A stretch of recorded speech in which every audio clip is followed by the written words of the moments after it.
There is a scene in the movie, Not Another Teen Movie, when the teenage male lead protagonist confesses his love and shares his feelings to the female lead protagonist at the airport. But suddenly, all of the nonsense is interrupted by a voice of reason. The voice of Molly Ringwald. Please tell me that you didn't just quote Freddie Prinze Jr.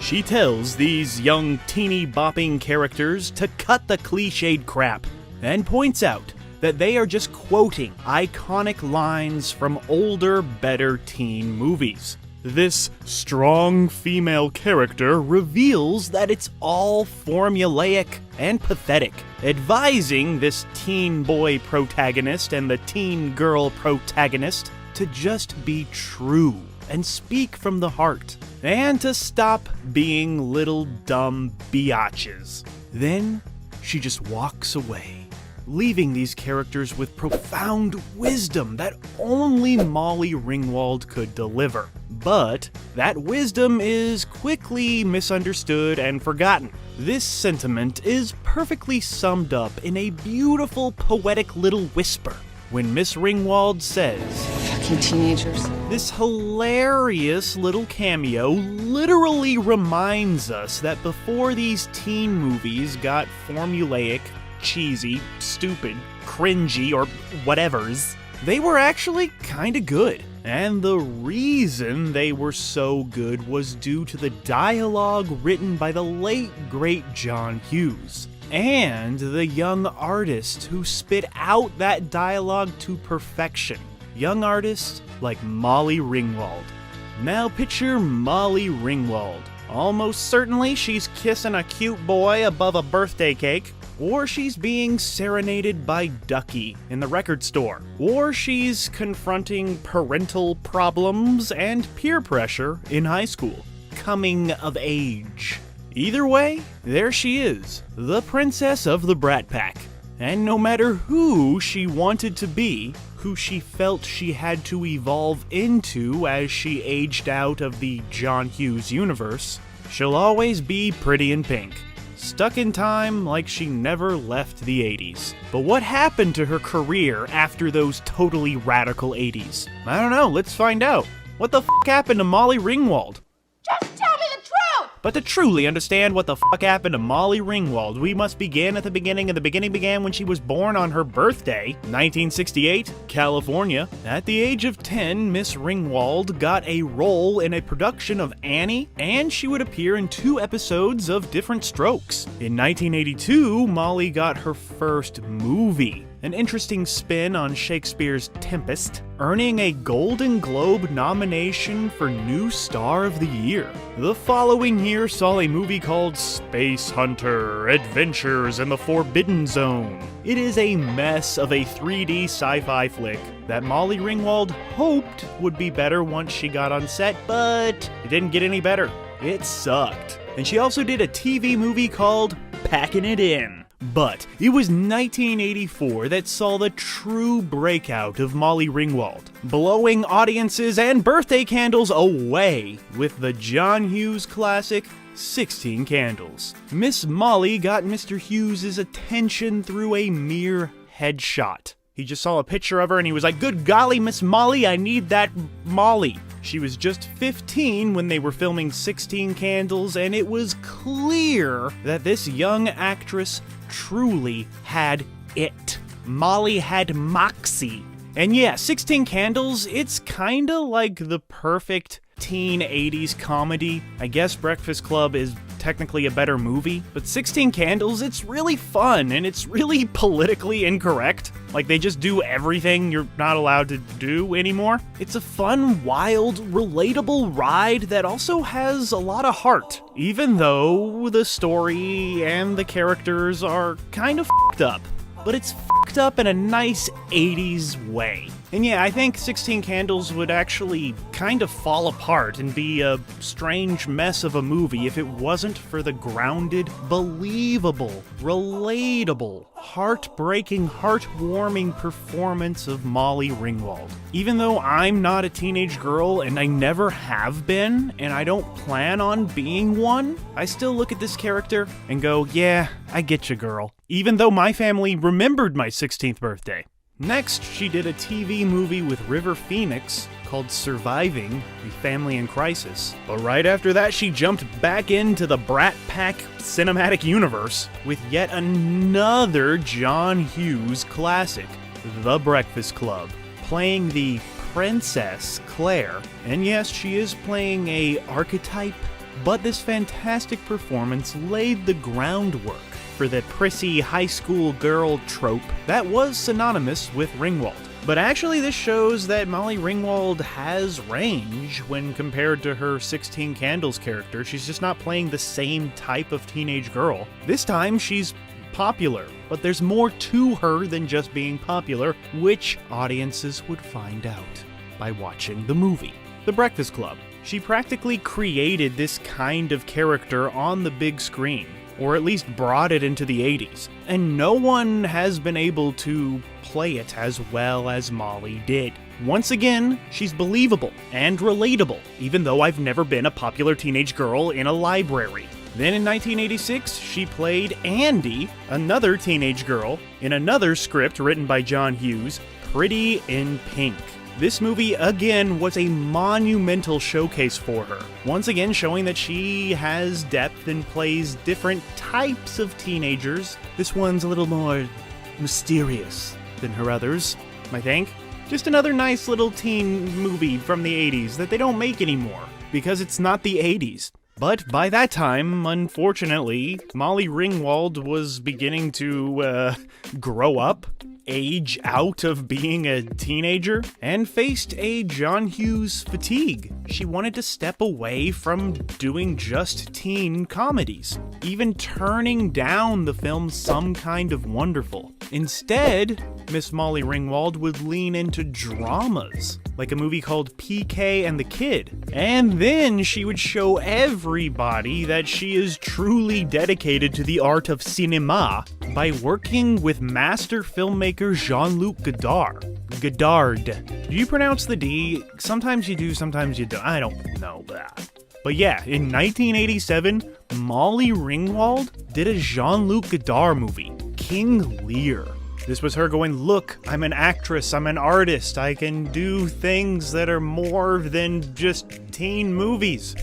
I can work with a French New Wave dude, see? But of course, she also still had to do romantic comedies, like The Pickup Artist, starring fellow Brat Pack dude Robert Downey Jr. And in 1988, Molly Ringwald officially starred in her last quote-unquote teen movie, a film called For Keeps, which she was not a fan of. Molly says that she felt the pressure of a huge responsibility to her teenage audience to make films that live up to her reputation, but she says with this film For Keeps, she felt like she let her fans down. And then there was something called Fresh Horses, reteaming with Andrew McCarthy. But then the 80s, the decade that Molly Ringwald owned, conquered, and crushed, it ended. Then came the 90s. And as Molly Ringwald entered the 90s, she was seeking out some more adult romantic comedy fare. Not like adult,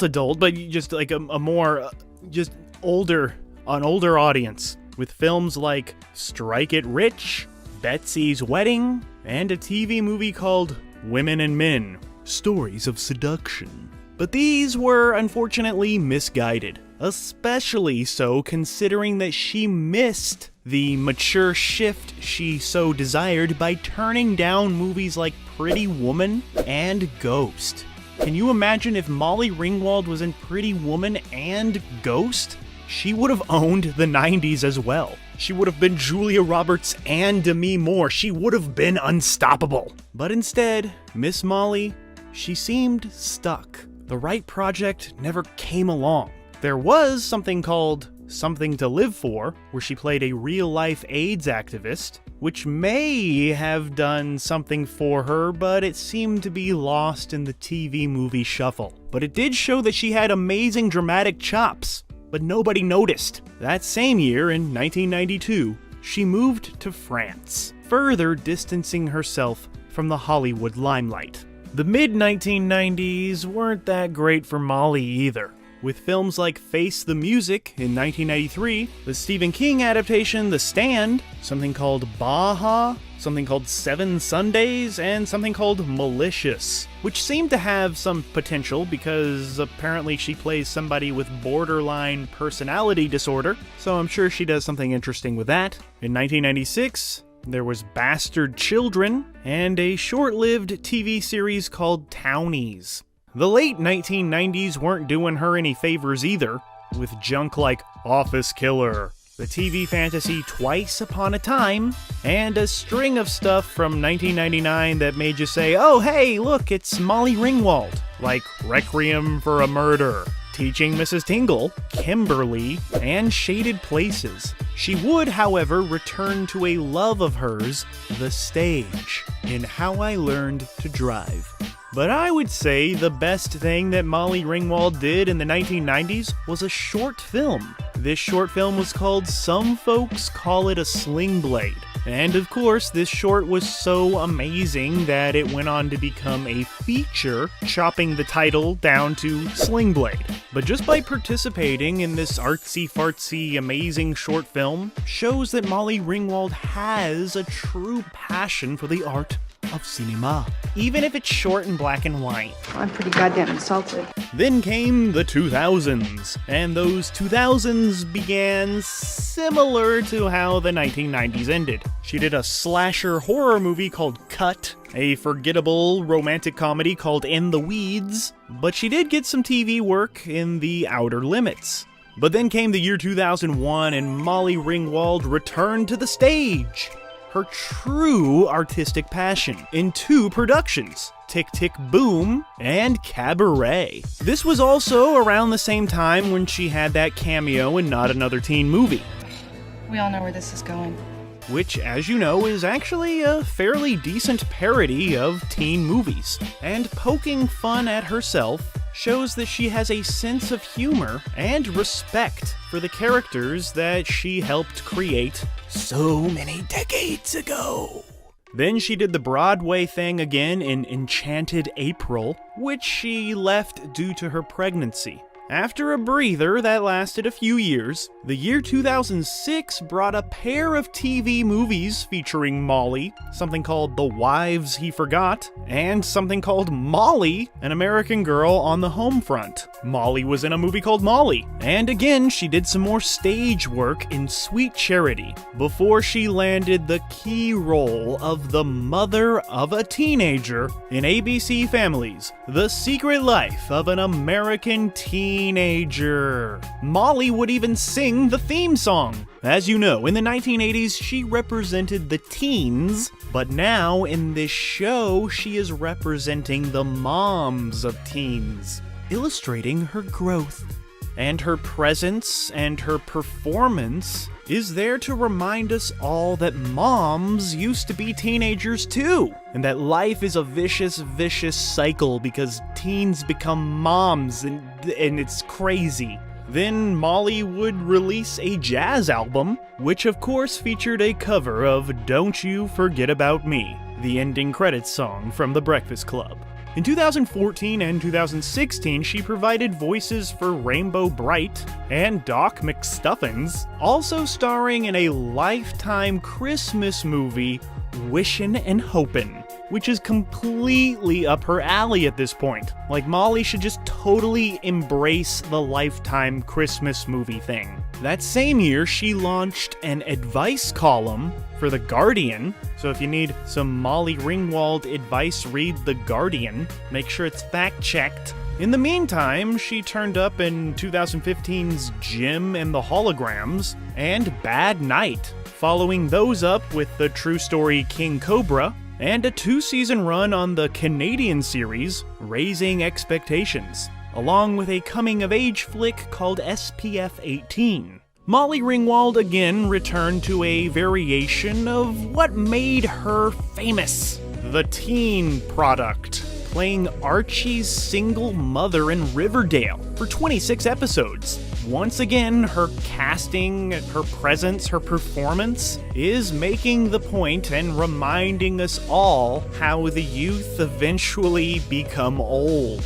Old single mothers. The vicious circle of life. It's a beautiful thing. 2018 saw a coming-of-age movie called All the Small Moments, and then Molly Ringwald would play Keanu Reeves' wife in Siberia, while also popping up in The Kissing Booth.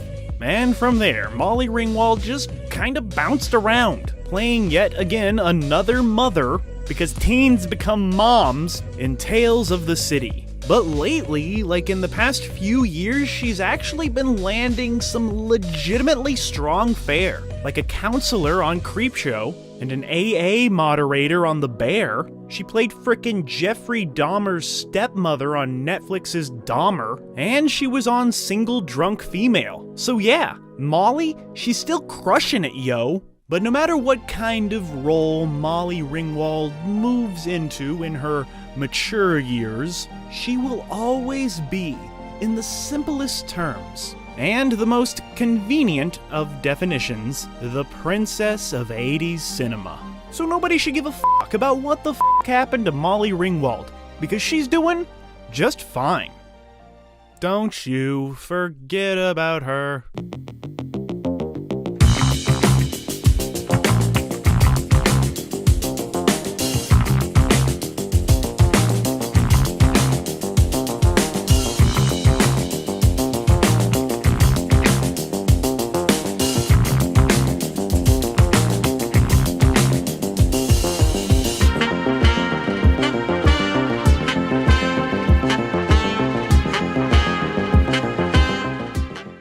Before we continue with our video, here's a reminder to click the Store tab on any of our JoBlo channels and browse our collection of the latest and freshest designs in our merch store.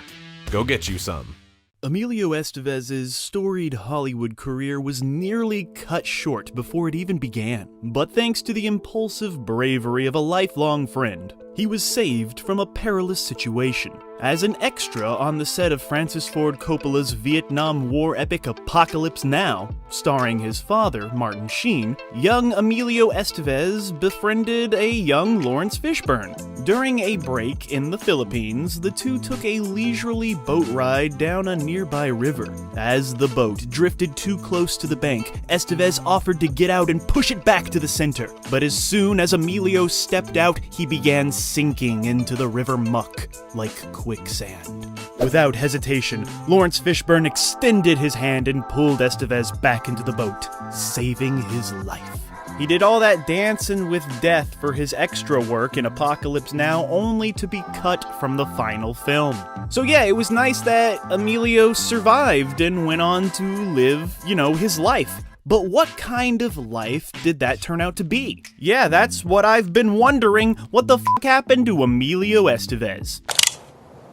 I'll make you famous. But to truly understand what the fuck happened to Emilio Estevez, we must begin at the beginning, and the beginning began when he was born on his birthday, 1962, New York City.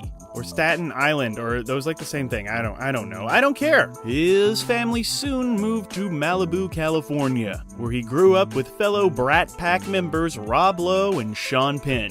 Emilio was usually the writer on the short films that the boys made together. And 6 years before he was scooped out of that quicksand on the set of Apocalypse Now, Estevez had a bit part in Terrence Malick's Badlands, starring his father, Martin Sheen.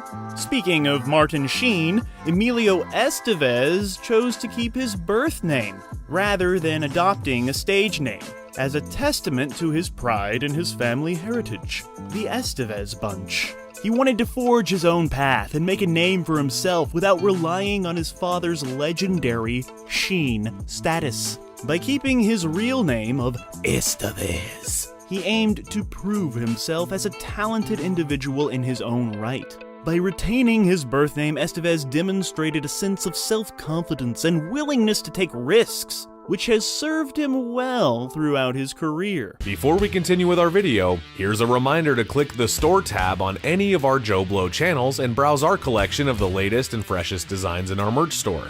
Go get you some.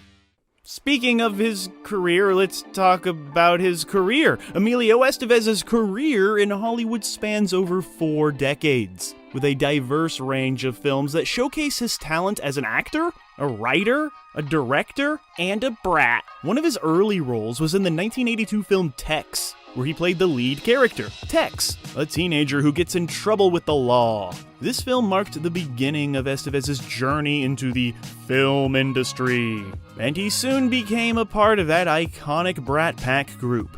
In 1983, Emilio Estevez would work with Francis Ford Coppola again, but this time he wasn't cut out of the film, and there was no quicksand. He played the role of 2-Bit Matthews in The Outsiders, a charismatic and laid-back teenager who's part of a group of greasers in a small town in Oklahoma. This film was a critical and commercial success, and has an absolutely outrageous star-studded ensemble cast. The Outsiders cemented Estevez's status as a rising star in Hollywood, as it did with, the rest of these outsiders, who soon became insiders because of The Outsiders. He brought a sense of humor and charm to the role, and his chemistry with all those other soon-to-be superstar actors made the film a memorable one. Emilio Estevez's experience on The Outsiders taught him the importance of subtlety and depth in character development.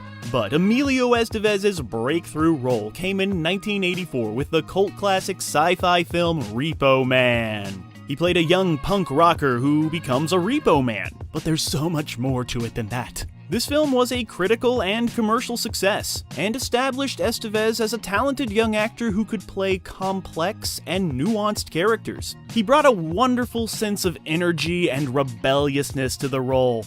This film is so punk rock. But yeah, it's definitely a cult classic. Are you in the cult? You should join this cult, come on! In 1985, Estevez appeared in 2 iconic films that would absolutely secure his status as a member of that Brat Pack. Which they were all offended by the name, but it's like, come on. It rhymes, it has a nice sound to it, and yeah, y'all were all kind of bratty. And rejecting and being triggered by the Brat Pack name actually made y'all bigger brats than you actually were. Just embrace the brat. But yeah, first in that year of 1985, Emilio Estevez was in St. Elmo's Fire, a coming-of-age drama about a group of recent college graduates struggling to find their place in the world.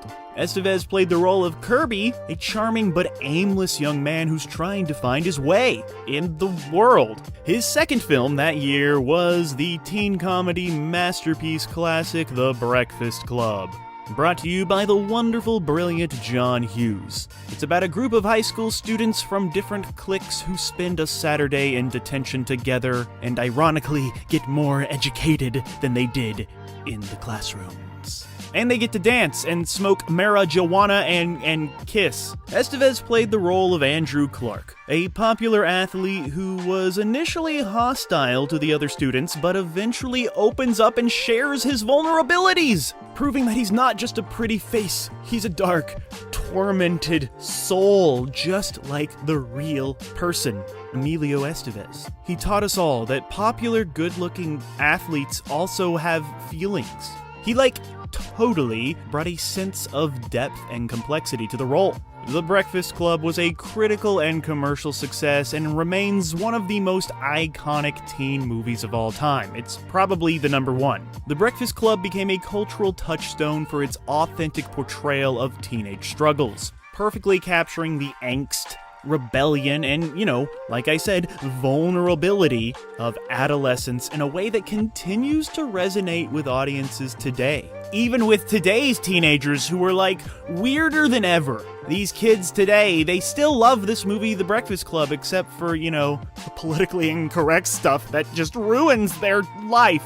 And just like with all the films he's in, Emilio took this opportunity to learn about cinema and storytelling by watching masters like John Hughes work.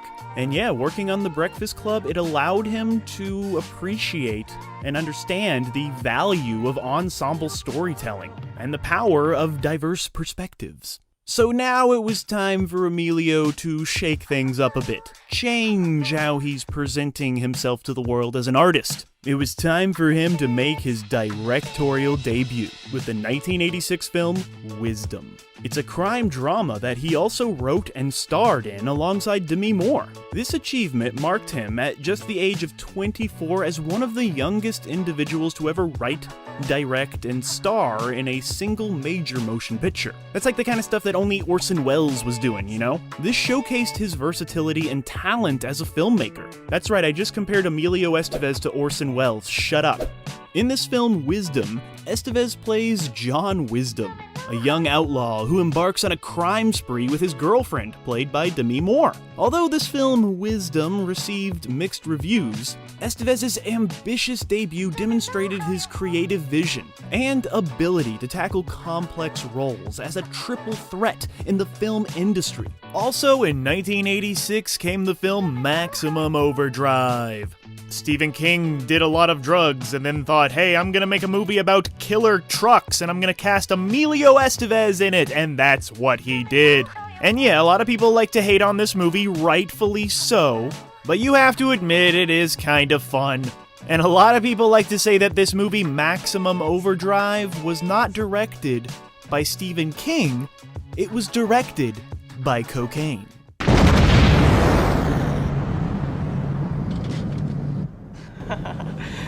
I ain't never seen a hero with his ass in the air like that.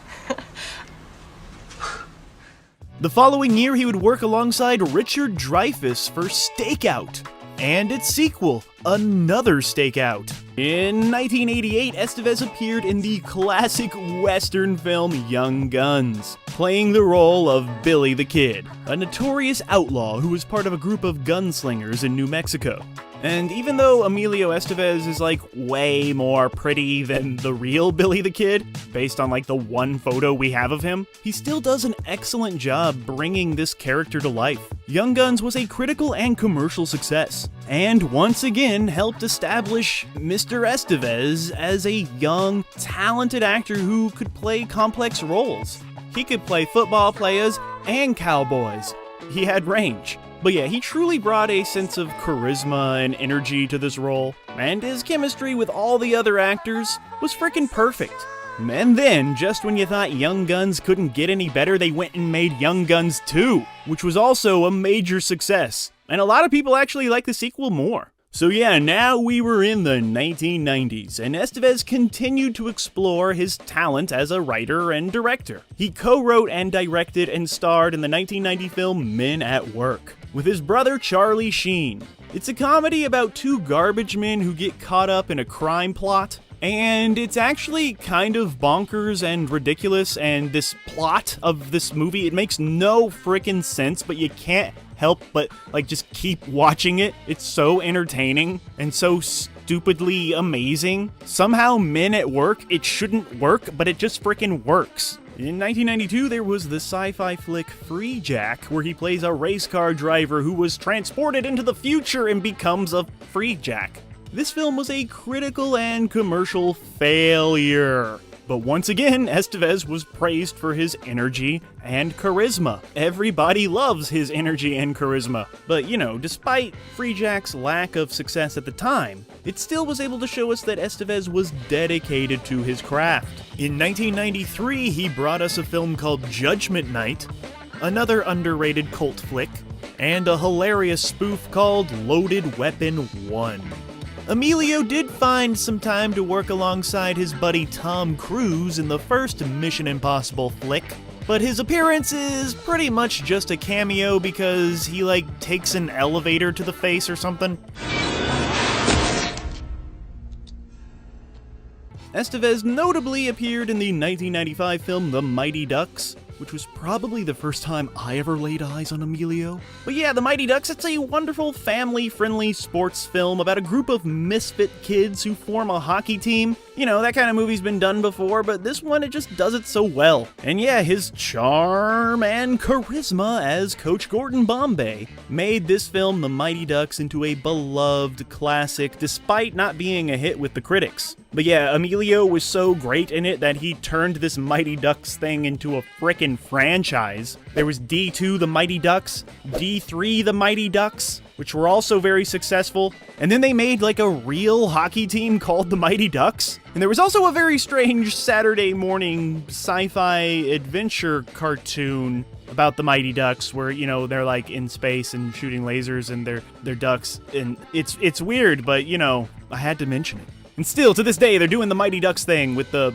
Mighty Ducks Game Changers thing on Disney+. In 1996, Emilio Estevez directed and starred in the drama film The War at Home, where he played a Vietnam War veteran struggling to adjust to civilian life. He starred alongside his father, Martin Sheen, and delivered a powerful performance. This film, The War at Home, it received critical acclaim for its thoughtful and sensitive portrayal of a complex and timely issue. The film explores the emotional and psychological toll of war on soldiers and their families. In Estevez's direction and writing, they were praised for their insight and compassion, demonstrating his skill and his dedication as a filmmaker. Many still consider The War at Home to be Emilio Estevez's strongest directorial effort. In 2006, after a few smaller roles in the late 90s and early 2000s, Estevez wrote and directed a movie called Bobby, which tells the story of the assassination of Robert F. Kennedy and its impact on a group of people who were at the Ambassador Hotel the night of the shooting. This film's cast is an outrageous who's who ensemble, and Estevez himself also appears in the film. This movie, Bobby, was a commercial success, and Estevez's direction and writing were praised. In this one, you can definitely tell that Estevez has a passion for this project, and his commitment to telling this important story is very evident throughout the film. But my golly, I cannot tell if Bobby is like the best or the worst thing ever made. I don't know. Every scene has this intense emotional climax. Like every freaking scene. Even though you have to admit that this is a well-made film, at times it does feel like Emilio Estevez is trying way too hard to be Paul Thomas Anderson and, you know, make Magnolia at the Ambassador. It's a movie that really fascinates me because still to this day, I can't tell if I love it or hate it. I can't tell if it's a mess or a masterpiece. And you know what? That confusion that it creates it's a beautiful thing that only cinema can do. Estevez continued to explore his creative vision with the 2010 film The Way, a drama about a man who goes on a spiritual pilgrimage after the death of his son. And because he's Emilio Estevez, he wrote, directed, and starred in this movie, The Way.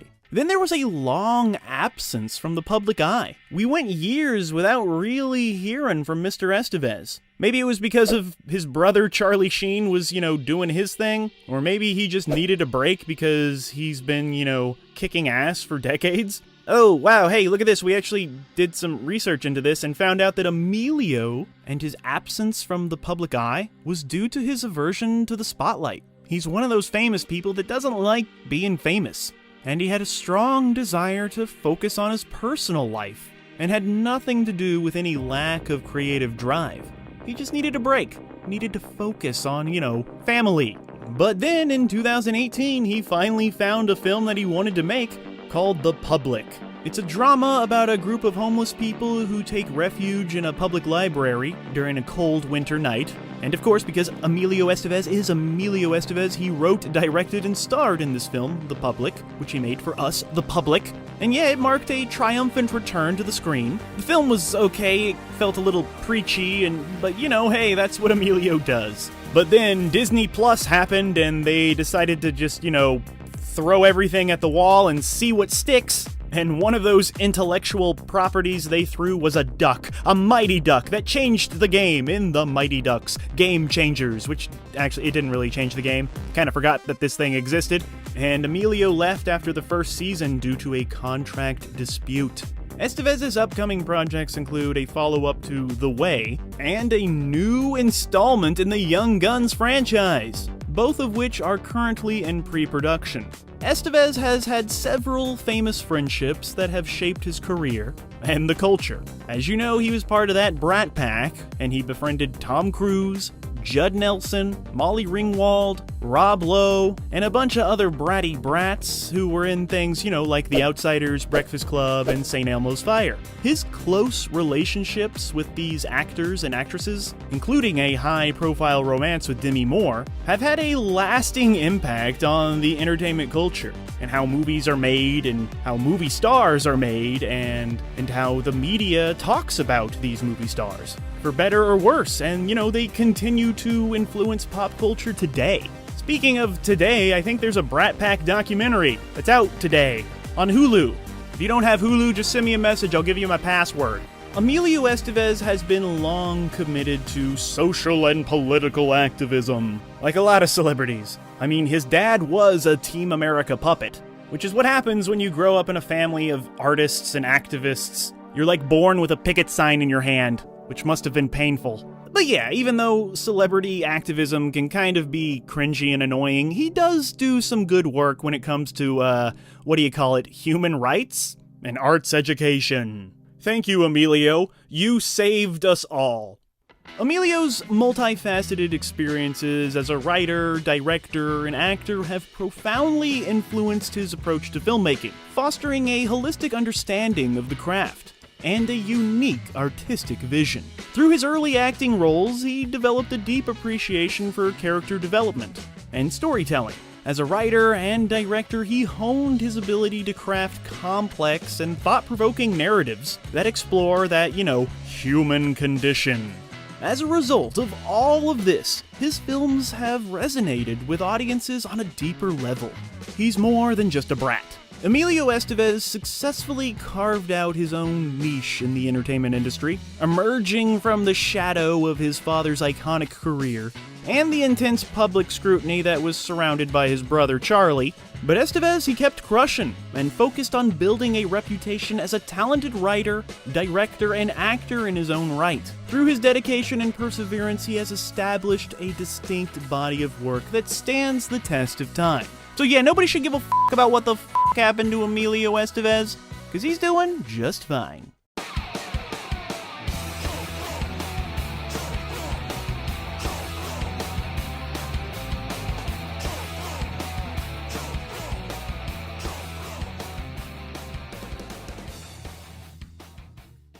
Before we continue with our video, here's a reminder to click the Store tab on any of our JoBlo channels and browse our collection of the latest and freshest designs in our merch store. Go get you some. It's 1985, and a lanky 17-year-old is nervously pacing backstage at NBC Studios 8H in New York City. In just a few minutes, he will make history as the youngest cast member ever to grace the stage of Saturday Night Live. But this isn't just any teenager. It's Anthony Michael Hall, an already bona fide movie star, thanks to his work with writer-director John Hughes. And now he has taken one of the most prestigious and pressure-filled gigs in comedy. As the band begins to play the SNL theme song, Anthony Michael Hall takes a deep breath, knowing his life is about to change yet again. But did it change for the better? Did this skinny, awkward dork continue to bless us for decades with great cinema and great comedy? Or did he take a darker, more difficult path of self-destruction or self-discovery? Did he spend the rest of his career trying to prove that he is more than just a skinny, awkward dork? Did his transformation into a buff bully work on screen? And did he become a buff bully off-screen as a result? Or is he just an awesome dude who makes cool movies and TV shows? What the f*** happened to Anthony Michael Hall? But to truly understand what the f*** happened to Anthony Michael Hall, we must begin at the beginning, and the beginning began when he was born on his birthday, 1968, Massachusetts. Anthony Michael Hall's journey to that Saturday Night Live stage, and far beyond, is a Hollywood story for the ages. From his early days as the embodiment of teen awkwardness, to his later career as a versatile character actor. Anthony Michael Hall's 4-decade span in the entertainment industry is a testament to his enduring talent and adaptability. He would kick off his career at the tender age of 7 with his first commercial, but it was his role in the 1982 Kenny Rogers vehicle, Six Pack, that set the stage for his breakout. The following year, this young actor appeared in National Lampoon's Vacation, where he absolutely shines as Rusty.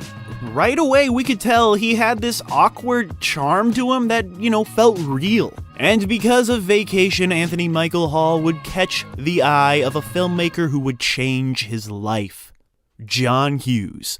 In 1984, Anthony Michael Hall starred as the quintessential geek in 16 Candles. The New York Times wrote that he made nerds seem lovable, which, let's be honest, that's a bit of a backhanded compliment. But yeah, Anthony Michael Hall's portrayal was so spot on, so endearing, that it instantly catapulted him into the stratosphere of teen stardom, even though he was a nerd. And then the next year, 1985, was the year that absolutely cemented Hall's status as king of the teen nerds. Like forever. He starred in 2 more Hughes classics, The Breakfast Club and Weird Science. That's right, The Breakfast Club and Weird Science came out in the same year, y'all. And in The Breakfast Club, Hall's portrayal as Brian Johnson, the brainy, socially awkward nerd, became an iconic representation of high school social dynamics. A lot of nerds out there, not me, I was really cool, but a lot of nerds out there saw Anthony Michael Hall and were like, yeah, finally, representation. The geek will inherit the earth. But he also got to show his dramatic side, his acting chops.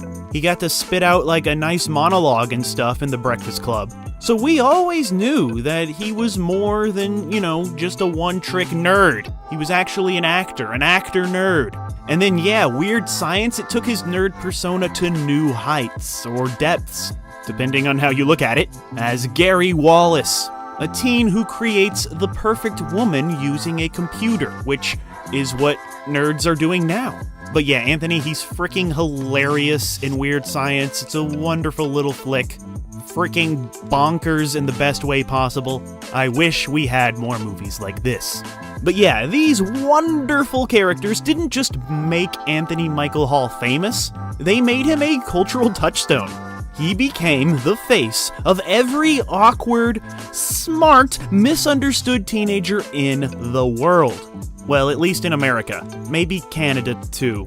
And yeah, the impact of these teen movie masterpieces cannot be overstated. They are still referenced, they're still quoted, and they're still rewatched decades later by teens now. Sometimes these teens will put down the TikTok and watch John Hughes and then cry about how triggering it is, but they'll still watch it. But yeah, everybody who's ever been a teenager has to admit that at least one of these Anthony Michael Hall performances has a special place in their heart, or their soul, or someplace else in their body. And then, like I said, at just the age of 17, Anthony Michael Hall became the youngest cast member in history to join Saturday Night Live. And it's worth noting that this was during what many consider one of, if not the worst seasons in the show's history. But yeah, even though Anthony Michael Hall is a talented fella, a live sketch comedy show, it just wasn't the right fit for him, and it was not the right fit for Robert Downey Jr. either, so, As the 1980s drew to a close, Anthony Michael Hall was itching to break free from his nerd typecast. And in a move that shocked many, he turned down 2 roles specifically written for him by John Hughes. That's right, the character of Cameron in Ferris Bueller's Day Off and the character of Ducky in Pretty in Pink were supposed to go to Anthony, but he said no. It's not what he wanted to do anymore. And these decisions marked a turning point in Hall's career and his relationship with John Hughes. So instead of doing another classic teen comedy masterpiece, Anthony Michael Hall decided to star in a forgettable action thriller called Out of Bounds, which was his first effort to play against type, which, you gotta respect. But it was this period that marked a tumultuous time in the actor's life. In his own words, he says, "I was drinking vodka by the quart every day, and sometimes got into fights and punched people in the face." And it's probably not hard to see that this behavior was part of some sort of overcompensation, for being perceived as a weak little nerd. And it could be seen as part coping mechanism for the pressures of fame. But before it got too out of control, Anthony Michael Hall mostly got his shit together and has been sober since 1990. But anger issues and stuff still continue to haunt him. I believe lawyers have described it as unbalanced behavior, but we'll get to that in a bit. Stay tuned. His efforts to shed the nerd image continued with Johnny Be Good in 1988, where this skinny little nerd suddenly became a high school quarterback. And you know what? It was mostly believable. And then, in 1990, Anthony Michael Hall took a role that surprised many in Tim Burton's Edward Scissorhands. Playing the antagonist Jim, Anthony Michael Hall showcased his ability to step away from his nerdy persona and into a more menacing role. Like, the dude packed on some muscles there. Yeah, we were all kind of shocked to see him turn into a frickin' beefcake. I think I'm using that phrase correctly. But yeah, his performance as the big bad buff bully in Edward Scissorhands was a clear statement that he was more than capable of shedding this nerdy typecasting. He showed us that now he could beat up nerds, even nerds that had scissors for hands. The 1990s saw Anthony Michael Hall continue to diversify his roles. He appeared in the critically acclaimed 6 Degrees of Separation in 1993, where I think he gets to seduce Will Smith or something, and he does a wonderful job. And in 1994, he even stepped behind the camera to direct Hail Caesar. No, not that one. And he was in a TV movie called Bucket of Blood.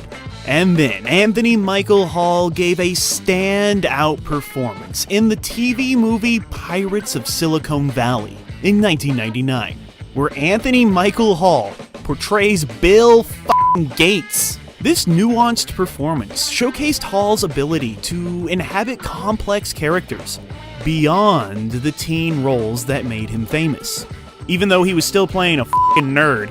But yeah, Pirates of Silicon Valley, it's seriously one of the best made-for-TV movies that was ever a movie that was made for TV. But now isn't like every movie made for TV in a way?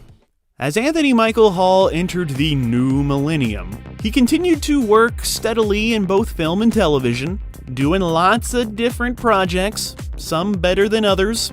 He appeared in Freddy Got Fingered, and he appeared in that HBO baseball movie 61. You could also see him in that movie All About the Benjamins, because yeah, he's all about the Benjamins. He needs to pay the bills, but he also found a way to balance that with his artistry when he took on the lead role in the Stephen King-inspired series The Dead Zone from 2002 to 2007. He's so frickin' intense in this, and like tough and stuff, he completely shedded that weak little nerd persona. Like after The Dead Zone, we were not thinking about teenage nerds anymore when we heard the name Anthony Michael Hall. We were thinking of a tough guy who was intense and was a gifted average citizen who helped solve crimes. But yeah, The Dead Zone, it was the perfect role for Anthony. Even though this period also brought a lot of challenge for the actor, like a lawsuit from the show's insurers over an undisclosed bipolar disorder. So yeah, no matter what Anthony Michael Hall seemed to do, whether he got sober or not, problems followed him around. Or he followed problems around, I don't know, but stuff happened. Like when he was arrested in 2011 for disturbing the peace after allegedly threatening to beat up a neighbor. And not that this is an excuse for his behavior or anything, but he seems to follow in the pattern set by many other child actors before him. for some reason, this industry can destroy a child and their innocence, which, leads to troubled adults who have to battle inner demons their whole frickin' lives. And sure, yeah, he's been sober for decades, but did Anthony Michael Hall have what it takes to overcome this child star curse? Before we continue with our video, here's a reminder to click the store tab on any of our JoBlo channels and browse our collection of the latest and freshest designs in our merch store. Go get you some.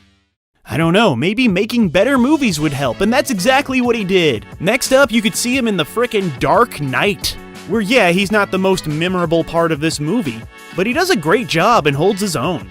Anthony Michael Hall is absolutely amazing in The Dark Knight. But the best part about this man's Dark Knight performance can't be found in the movie itself. It can be found in a DVD special feature, where Anthony Michael Hall, in character as the news anchorman, delivers wonderful, interesting, thought-provoking, realistic, and informative news reports and interviews, making us feel like, yeah, we are living in Gotham. And his dedication to this special feature really shows that this artist cares about his work. I love it. This feature really is special. And then he did some critically acclaimed indies like Foxcatcher and a film called Results. Then he did something called Dead in Tombstone, and doing something cool and new and special and intense and awesome. Anthony Michael Hall has now officially transformed into a formidable screen presence that goes beyond just being a nerd. Not that there's anything wrong with that, but you know what? Anthony was still suffering inside.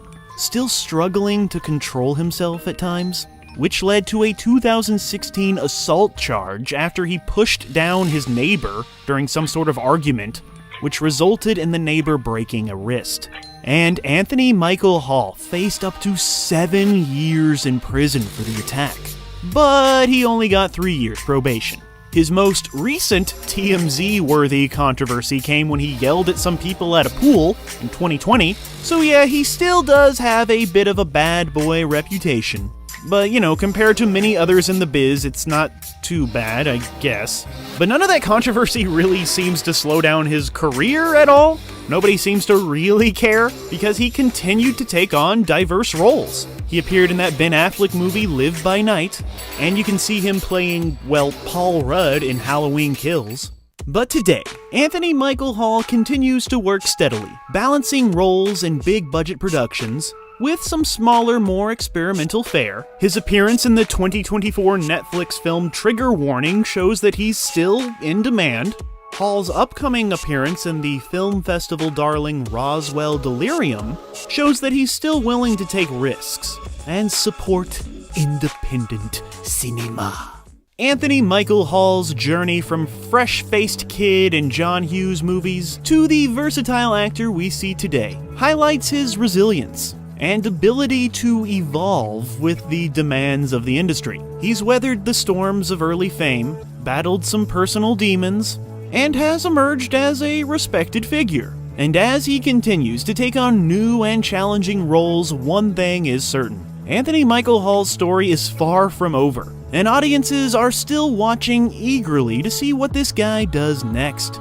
Let's use our dead zone powers and look into the future, and yeah, he's gonna make cool things. In 1992, early in his journey of recovery from alcohol dependence, Anthony Michael Hall told People magazine, I'm not just a good actor, I'm a great actor. I haven't proven it yet, but I will. And not everybody knew that then, but we certainly do now. So nobody should give a f*** about what the f*** happened to Anthony Michael Hall, because he's doing just fine.